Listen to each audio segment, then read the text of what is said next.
Then let's try this. Patrick, I'll just say next slide and you turn the page. Oh, That's can you great. like see the slides right now? Yeah, I can see them.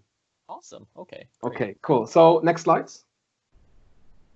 Perfect. Okay, so again, what I was saying before in a short recap, basically we, since humans have developed in size beyond just like the size that other primates would prefer, we needed different mechanisms how we can ensure that we can still have enough information about other people to judge whether I should trust them or not, right? And you can probably already guess that this is going to build up into stereotypes and these kind of concepts later on. So basically, uh, humans are very conscious about signals they're sending, right? We want to dress in a certain way. We want to go to certain schools or work for certain companies. We want to have certain friends, be part of certain groups, because these things also tell a story about us, right? We wear expensive watches to signal strength and power, and so forth, which is a very common primate behavior that other apes are also showing. As herd animals, these social cues, however, we also require really like stuff like spreading rumors about other people, or talking behind the back of the manager what we think about their performance, right? Because this kind of rumor spreading allows us to create a system in which social information is wildly available. And that's kind of like also where I see an evolutionary perspective on social media, right? Because on Instagram, you can show off and you can get self-worth. On Facebook, you can share your ideas and stuff like that. So there's a very interesting evolutionary perspective on social media, actually. Of course, important to know, within all this information, we perceive the world not as what it is, but as what is useful for us, right? So we always have a certain way of approaching the world. And here, just four short examples. Like there's confirmation bias.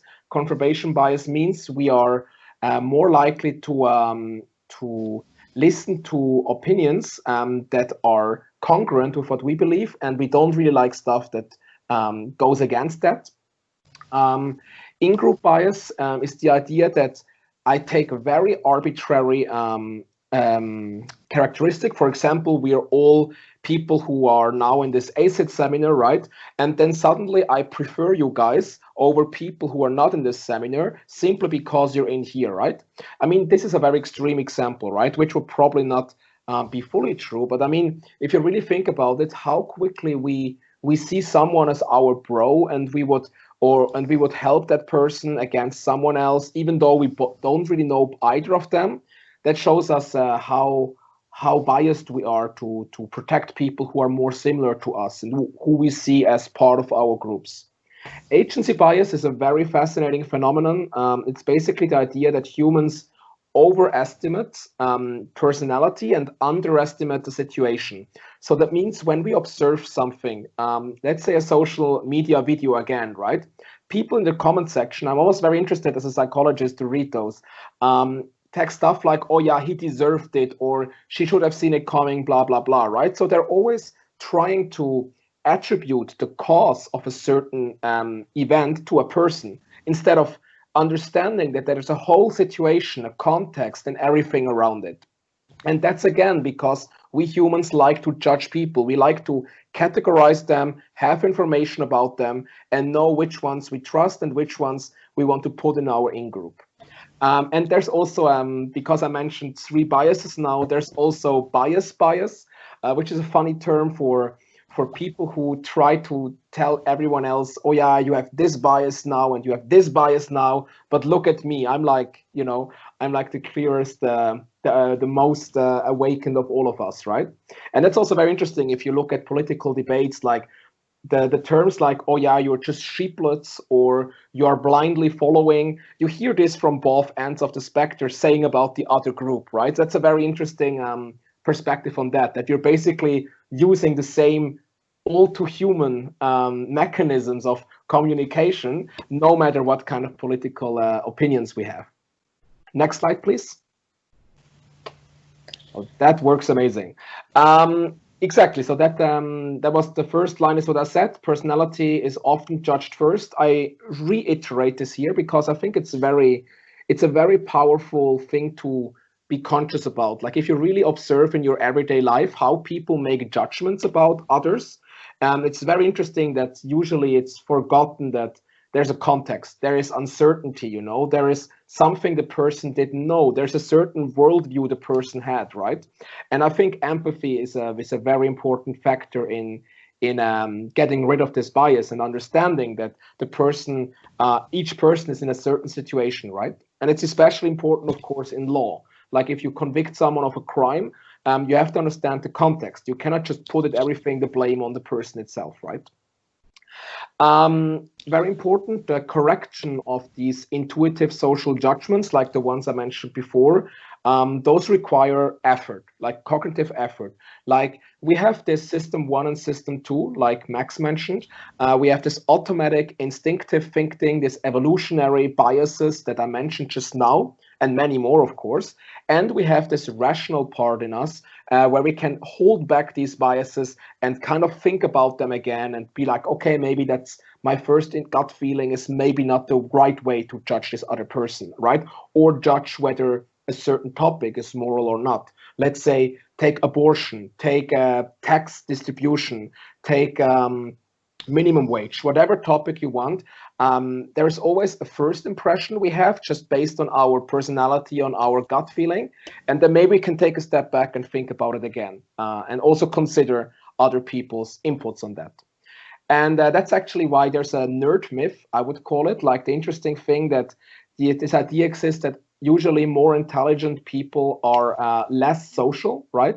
That's kind of not true. It's actually very interesting that usually more intelligent people are also more social, simply because they're more able to think about different viewpoints and different perspectives, and are thus more able to understand other people. Which is not to say that there's not some really weird intelligent people, of course, but there seems to be a correlation between empathy and multi-angular thinking and intelligence. What might be the case is that at some part of the bell curve, it switches again, that you become like so hyper level thinking that you become a bit deranged. But I wouldn't have the data to back up this claim. I'm just thinking of Wittgenstein or people like this. So again, here comes the signaling again, right? Because of this signaling, we want to be part of the good groups. We want to be on the right side of history. We want to be the winners. We want to be part of the winners, right? Very interesting, for example, if you look at soccer games, if a certain team you support fails the game, you're saying, oh, this team play so bad. But if they win, you're going to go to the streets and cheer like we won, right? Very interesting, subtle detail to observe in everyday life. Like if it's bad thing, it's like, oh yeah, that team played horrible. Or you pick certain individuals, right? You say like, oh yeah, this guy, why didn't he shoot earlier, right? Totally neglecting the context and the uncertainty and the situation this person was in. Whereas if they do a good job, you're like, oh yeah, that guy is good because he and I are in the same group, right? Very, very easy examples, but I think it's very powerful to understand that what I'm telling here is not just academic theoretical gibberish, but actually a description of how human life works. And of course, you prefer to get your information from peers you respect. And they're often peers from your in-group. And your in-group is whatever you define as your in-group, right? You can say everyone who works the same company like you is your in-group. Everyone of your gender, oh, I saw there's a typo, doesn't matter. Everyone of the same gender is your in-group. Everyone of the same ethnicity, of the political party, right? So there's different in-groups, of course, you can be part of at the same time. All these groups, like usually, they create norms and rules and behaviors because they need to separate themselves from other groups, right? Like if I'm part of the soccer club, right, there is a certain myth, a certain set of rules that they build, how they behave, how the typical prototype soccer player behaves, right? And how it's maybe different from a chess player. And then it's very fascinating that through this shared myth, that's also what Max mentioned about storytelling, right? Through this shared myth of what the prototype soccer player looks like, people start to actually change more to become like that, right? And I mean, it's again something quite obvious if you look around in your everyday life, right? Like someone who is just new in a company tries to act more like the rest of the people there to belong, right? But if you really think about this in terms of morality, it actually becomes very critical. Like if you become part of a group and you also, not fully, of course, like people are not blind robots, right? They don't just enter a group of extremists and just adapt their thinking, right? No, but you might be driven step by step slowly in there, right? And that's the dangerous part, that step by step changing. Exactly. And groupthink is a very funny, very and very sad phenomenon. It's basically the very repeated study that a group judgment is almost always more extreme than the averaged individual judgments. So basically, if you ask someone before a political debate, or let's say a meeting of one party, if you ask them about their views on taxation, for example, let's say their views are moderate to strong, right? And then during the discussions of this political group, they most likely shift to strong, right? And then you have very extreme decisions as a group, whereas maybe only 3 people in the group actually are this extreme, whereas other people might just be more moderate actually, which goes, of course, again, on both ends of the political spectrum. And one very interesting example about this is actually the US government or different military generals have actually sent thousands of soldiers to their death because of this kind of groupthink. You have an idea, everyone thinks like it's maybe okay, and then in the group you keep pushing yourself and you suddenly think like that's a great idea, right? And you stop actually taking the time to really carefully challenge the group status quo because you don't want to be the idiots who disagreed with the winning side, right? And then suddenly everyone agrees on a plan which is maybe way too risky and ends up in many people losing their lives. So that's actually, there was some cool studies about this with Kennedy's invasion of Cuba. And maybe in this context also, like a other funny example is the Abigail paradox. It's not on the next slide, it's just I talk about this now. The Abigail paradox is basically the idea that sometimes a group is doing something that no one in the groups actually wanted to do. So basically you have like, you don't know what you want to watch. There's 2 movies, and because people try to be too conformist, right? No one is really picking a movie, and then people somehow decide on one of the 2 movies, which actually no one wanted to watch, right? That's also like a very interesting phenomenon that come from this, that we don't like to be the black sheep in the groups. We don't like to go against the norm. Of course, to some degree, it's fine, but we don't want to cross the line at which we are excluded, because that would harm our self-worth, which comes from evolution, right? It's very bad back in the dangerous days to be alone. That's a very bad strategy. Next slide. Yeah. So now I'm quickly presenting 2 very influential experiments. One is the Milgram experiment, and the other is the Stanford prison experiment.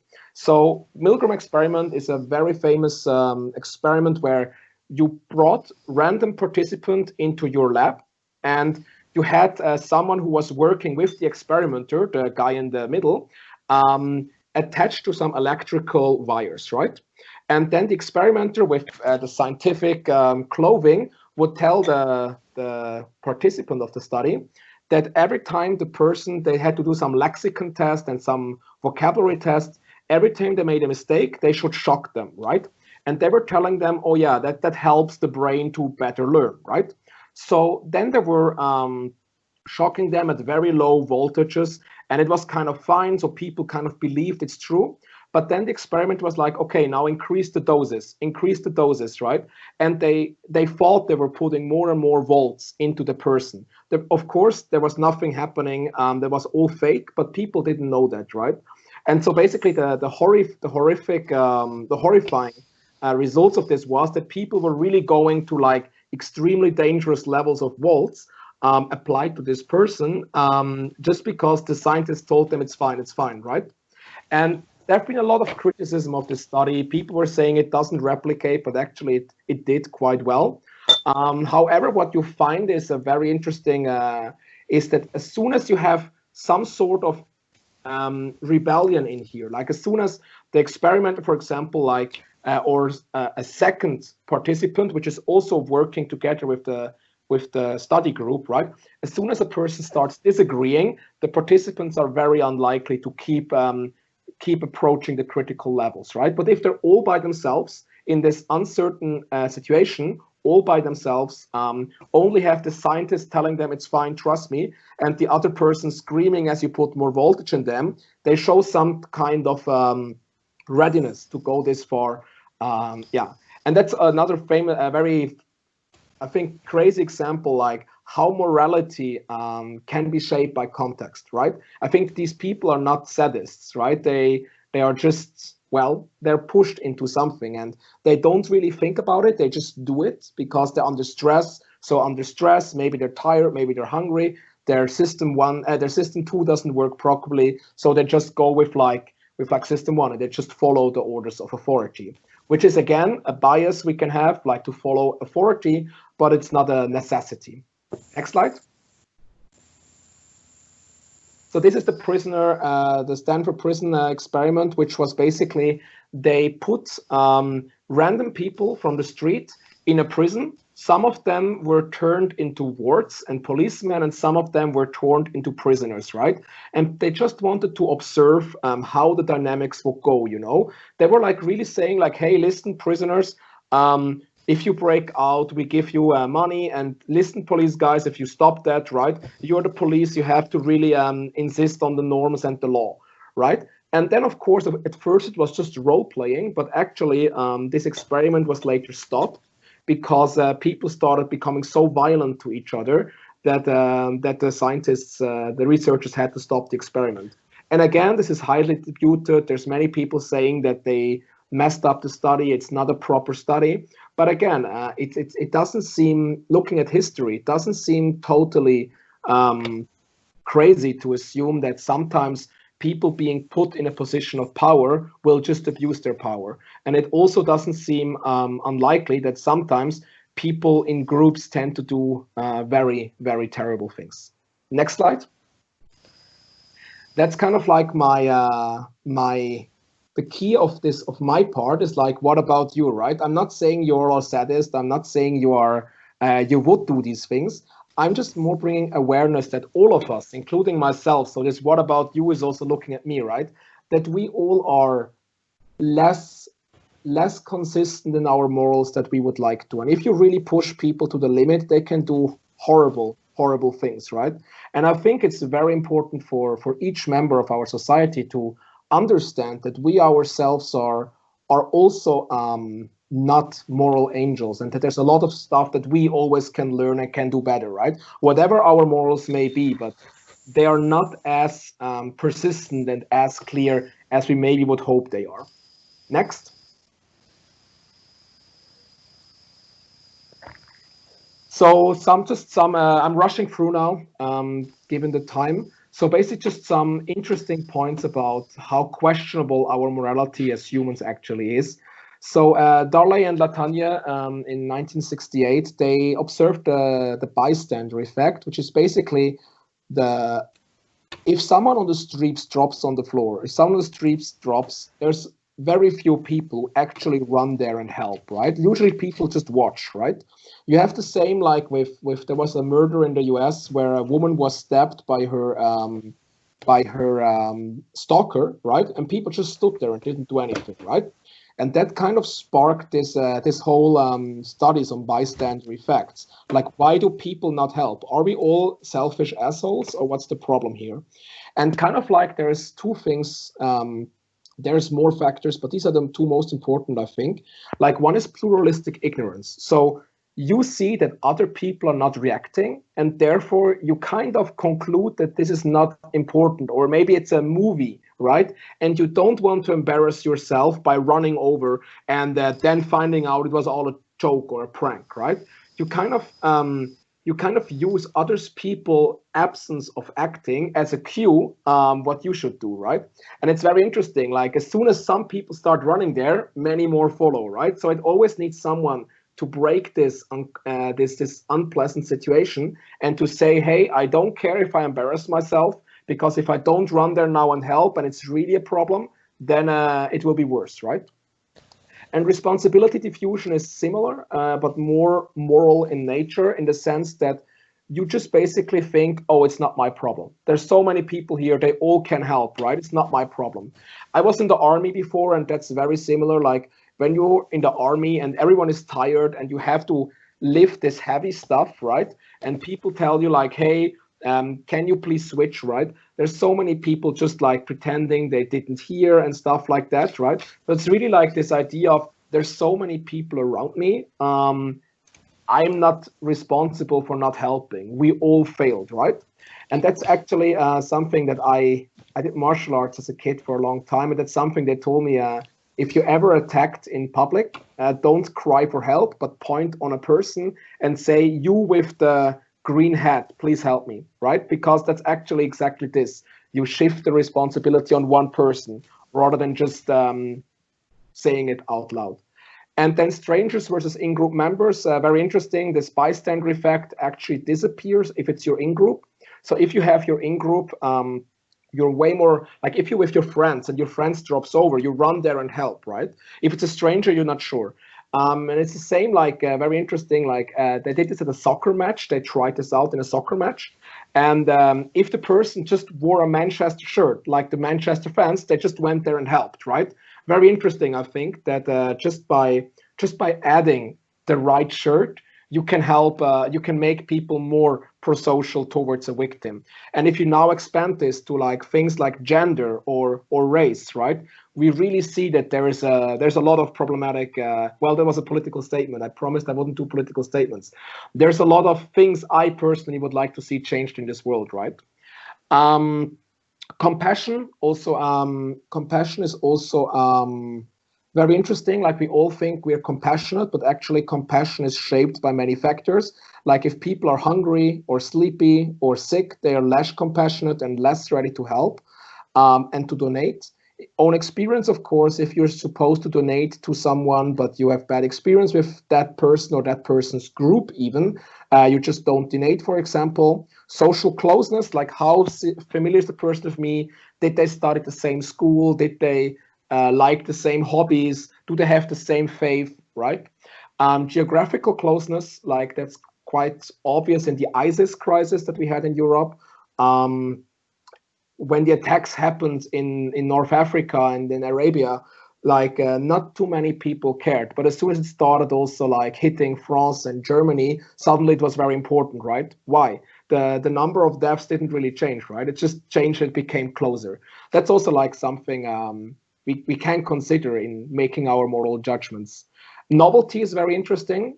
So if something is old, if a problem is old, we tend to less care about it. For example, hunger, people dying from hunger is like, yeah, whatever. People died from hunger for many years, we don't care, right? And then if you have a way smaller number of people dying from something else, right? Suddenly everyone panics, right? Just because it's new, not because it affects more people, right? And that's actually quite fascinating. That's also why, for example, 9/11, the 9/11 crisis, which is, by the way, my birthday, not the best birthday, but the 9/11 crisis, of course, it's horrible what happened, right? But it was 3,000 people who lost their life, roughly.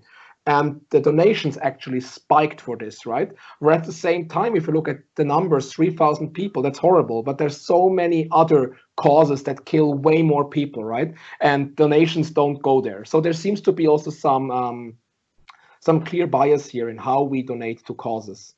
And identifiability is basically just saying, if you read in the newspapers, oh yeah, 30 people died, you don't really care, right? If you see faces and names of people, you actually care much more. That's why also a lot of NGOs, they switched from just saying every day, every 5 seconds, I think it's even worse, a child dies of hunger in the world. Like that's shocking. But like if you put a face next to it, right, of a child starving or really like malnourished, that has a different effect because we have a face now for the story.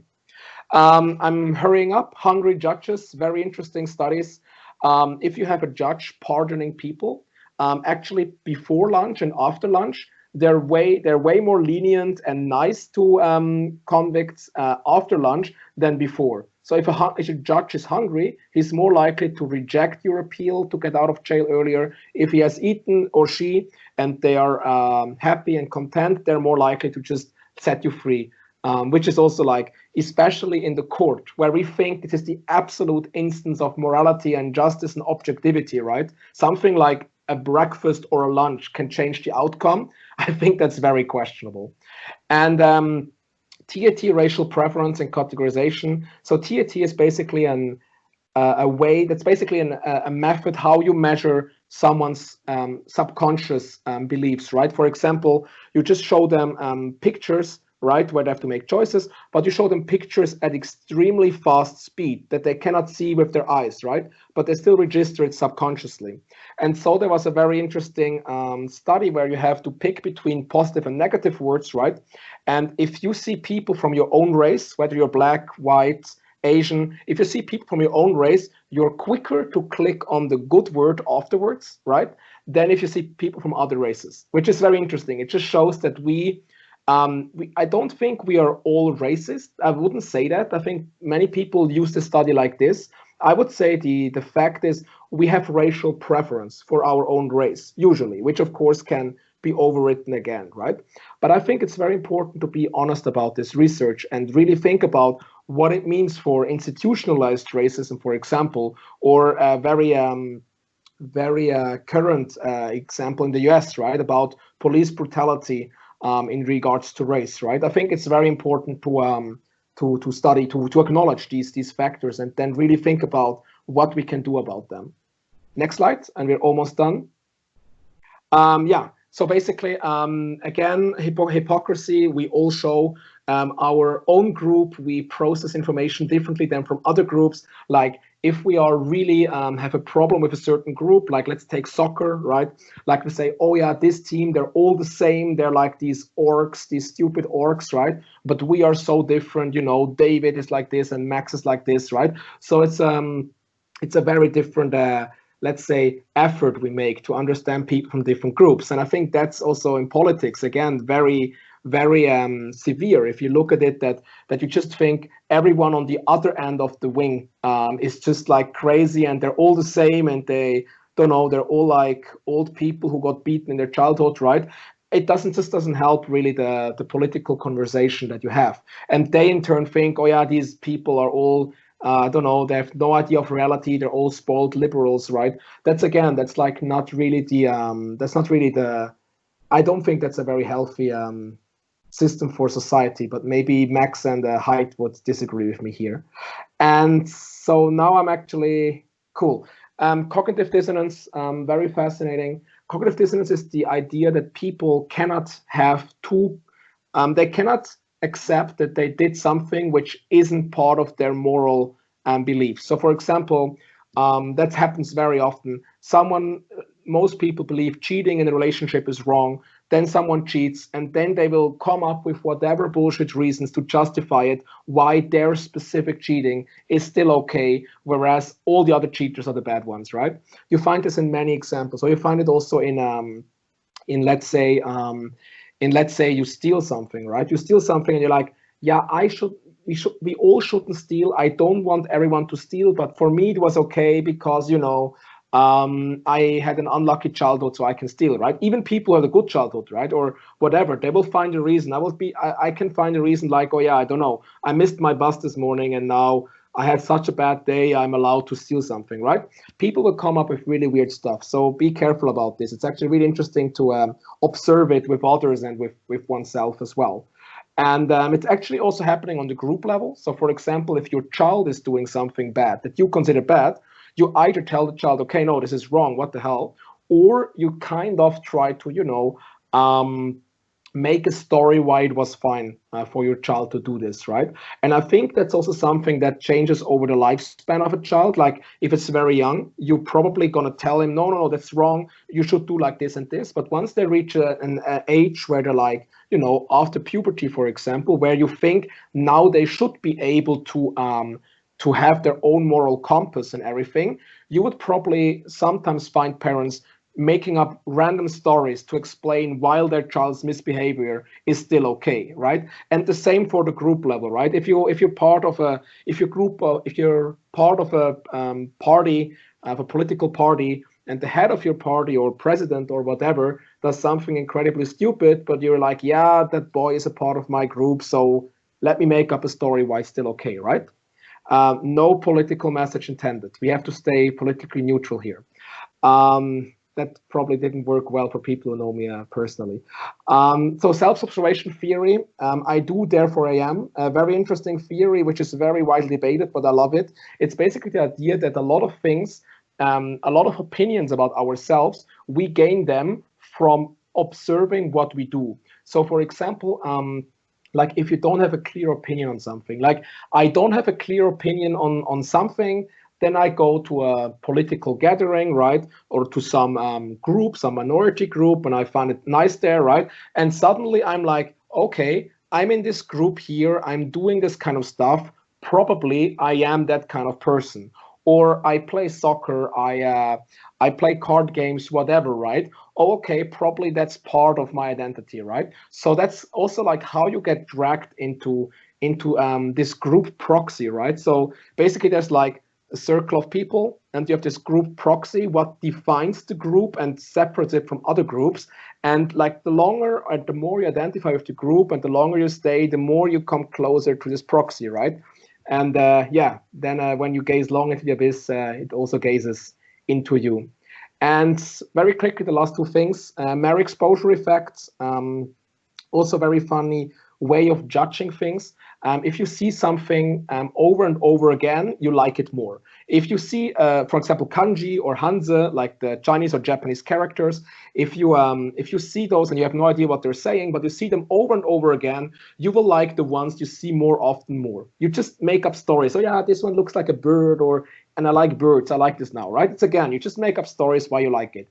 The same with faces and with your environment. And again, if you take this to morality, maybe being around certain groups of people more often will make you like them more often, right? And so yeah, and so actually I think it's not unsurprising that you find often that between more conservative and more liberal views, you also have very strong personality differences. So some of them are more open to new experiences and trying out new things. Some of them are more agreeable and more hardworking and stuff like that. So you have different differences here, which I think also turn it this mere exposure effect, because the more you face something, either you start to really dislike it, or if you really consciously interact with it, you start to like it, right?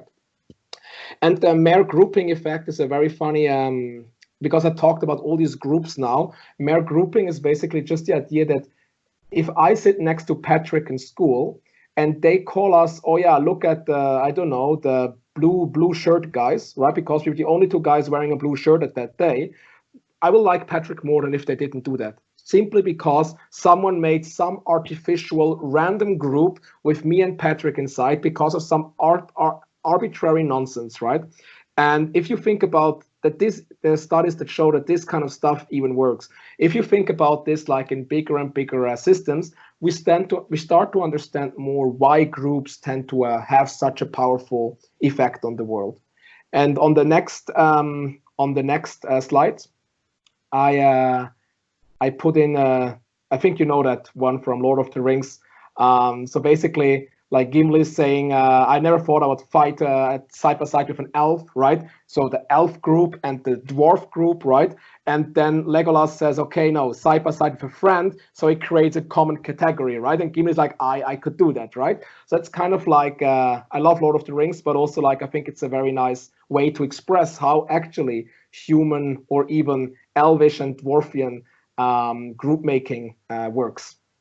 So next, and I think I'm gonna, yes, that's the one from my first talk. I think almost everyone in here was in my first talk already. So I'm just gonna, I think except for, what is his name? Mr. DK, I forgot the name. But yeah, let me just 1 minute do this. Next slide, please. And then we finish this. So yeah, basically, uncertainty is also very interesting. Like social decision making under uncertainty, moral decision making under uncertainty. So you always, if you make a social decision, so for example, I give someone part of my food, you always trade off resources for yourself with the happiness of someone else, right? Like if you just like resources, you never share anything with anyone, right? Not fully true. Of course, in evolution, you have cooperation, and if you don't behave social, you get excluded from your group, and that's horrible, right? So if you're fully selfish, the best way to live is actually to be social enough to not get kicked out of groups, but to still be selfish enough to get the most out of resources. If you care less about that, right, you're probably more pro-social. That's just what this line is saying. And here the very interesting thing is that uncertainty, so basically the situation where you don't really understand what's going on, is often used to create self-serving narratives. For example, if you give money to beggars, you don't want to give them, you see a beggar on the street, you don't want to give them money, you just create a story for yourself because you don't know if the beggar is faking or real. You just tell you, oh yeah, he's probably faking, right? You just choose the one of the two options that is better for you from a selfish perspective. And yeah, people are obviously reluctant to trust under uncertainty. We don't like to deal with people who are uncertain. If someone texts me on Facebook and offers me a business deal, I'm going to be very skeptical, right? And so kind of like that's why all these rumors exist and why people have this need for information. Nowadays, you can just Google, right? You can check out this person's company. You have this information source. And very interesting, like the two last studies of this talk, Grossfaber and Jedru, this is the research team I was in when I was in Oxford. They actually had a really cool research showing that if people are in a risky situation and they're supposed to help someone who's in danger, like for example, you have a car racing at someone and you have to run there to drag the person away, right? Then this is not, sometimes people don't help, not because they're selfish, but just because they are too scared or they are too risk averse. They don't like the risk. Their personality is not made for risk taking, right? And here kind of like we have the same again, like we saw before, that the personality has an incredible influence on how people interact with moral questions. And like with the bystander effect, right? Just because someone doesn't help here, it doesn't mean the person is super antisocial. It may just be that the person has a very strong need for very clear situations, right, to act. And lastly, about this, so people, as I said before, people are usually less likely to help under uncertainty. There's actually an interesting study that's from Kappas et al. That shows that if you, rather than asking, do you want to give the beggar money, yes or no, if you ask, think about how much the money would help the person, people are actually more likely to help. Why? Because the second question forces you to use your system too. It forces you to really think about the beggar situation. Maybe you think, maybe like 20% of beggars are fake, 80% are real, and then suddenly your pro-sociality shifts. So that's also very interesting to see how the simple formulation of a question can change our moral behavior. I think that was my last slides, I hope. Yes, thank you very much for our talk, and yeah, I thank you very much for listening to our talk, and I really hope people can especially take from this that it's very important to be moral. We're all moral, but it's also very important to think about where our morals come from, why we made certain judgments, and then maybe if the person with a different opinion is a complete idiot or maybe has a point. Thank you very much for listening.